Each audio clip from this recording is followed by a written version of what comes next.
All right, according to Adrian Wojnarowski and Bobby Marks, the NBA is trying to figure out solutions to replace players who may be lost to injuries or positive COVID tests once everyone is on the Orlando campus.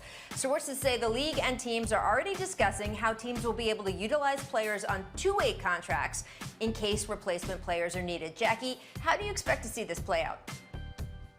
Well, I think this is a really big question, Rachel. What if a team ends up with 4 players or 5 players that test positive for COVID-19? Now, you understand that the NBA has put so much money into their G League, so of course they want to reward those players and have those players be eligible. I can't help myself, Rach. I still am hoping in this world there's a place for Jamal Crawford, and under this plan there is not. So I wish that there was, but I think if you have a small amount of players that test positive or are injured, I think you'll be okay. But if there is a string of them, where do you get the bodies? I'm not 100% sure. Yeah, you're right on that part, Jackie. But listen, I want to take it a little deeper. When you talk about adding extra bodies, you need those bodies in training camp because you don't want to put too much workload on your star players or guys that you're going to have playing rotational minutes. So you need those extra bodies. You also need those extra bodies in case someone get injured. Although you're trying to get guys back in shape, it's not going to happen overnight. So you need guys to be in to come in, sub out, during training camp. And also, just think about this, the more players on the bench, the better for the team because right now you're playing without fans. So if you could have a strong bench and add an extra couple bodies to be there to encourage people while they're on the court, I think I'm all in for it. Yeah, there's some general managers who have talked about just expanding the rosters overall just from the start. The idea is that those guys would be with them from training camp. And Perk, I like your bench idea, although we got to social distance these guys a little bit. So maybe the extra guys could get spread out around the arena in some way or something like that. The guys who aren't suited up to play. I'm sure that is one of the many things they are working on. And I want to get to another issue the NBA is fleshing out in this Orlando scenario.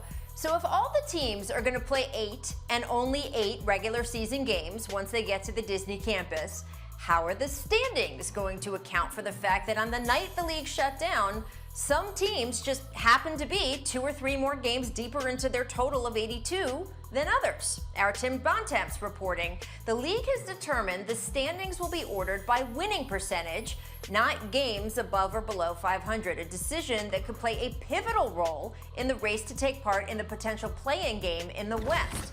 So basically, by saying they're going to go by percentage, guys, this essentially gives the Blazers the de facto tiebreaker over the Pelicans and Kings, despite being the same number of games below 500, because Portland will have a, get this, .0019 better win percentage than those teams after splitting its 2 extra games played. Both New Orleans and Sacramento would have won 2 team tiebreakers against Portland if tied in win percentage. That is a lot of number soup, but it's important, right? Because Perk, if they're basically saying on the way in, if you guys all play to even, Portland's going to get the tiebreaker win because of winning percentage, that's something the other teams are going to want to know, right? Yeah, I mean, listen, Rachel, me listening to you just now, I'm so confused. Like the numbers, the win percentage. Like at the end of the day, guess what? It's unfair. Adam Silver said it's going to be an unfair situation across the board. I mean, we looking at something that we all never deal with, especially NBA players, so it's different. So you got to expect things to be different. Yes, it's almost a situation where it's like, damn if you do, damn if you don't. There's no right or wrong answer here, in my opinion. So guys just got to be able to adjust. And this is what it is. I mean, you just have to go out there and play and make the best man win. I just can't get into the numbers game, the win percentage, this, that, and the other. Just go out there and win the games, and that'll solve the problem. Right. Here's an idea. Win 1 more game than all those other guys you were talking about. None of this is fair. I mean, the Atlanta Hawks don't think it's fair that they don't get to be playing right now. Maybe secretly the Golden State Warriors do.